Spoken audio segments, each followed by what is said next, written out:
Guys, ito na yung sinasabi ko na i-harvest ko na mga gulay kasi yung mga talbos ng kamuti pinamigay ko sa mga kasamahan namin at saka doon sa Sardia dinala nila.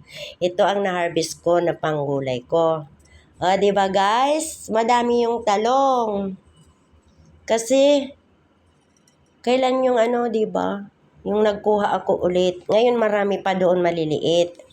Tsaka yung ampalaya ko, hindi ko napansin, mayroon na palang hinog. Maalala nyo guys, parang yung siya, di ba? Yung anong tawag doon, yung maasim.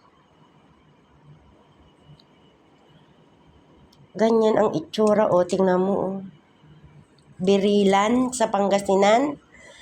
Nung nakita ko, nagulat ako.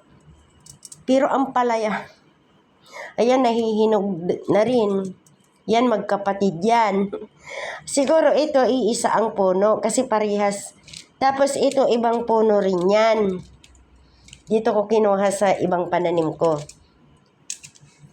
Tapos iyon, magkakasama yan. Ayan, ang sitaw din na nakuha ko.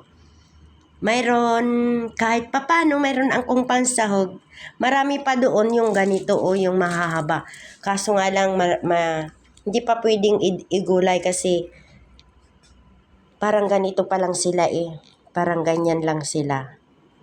O di, magkakasahog na naman doon sa sunod na iha-harvest ko kasi marami rin talong na maliliit pa.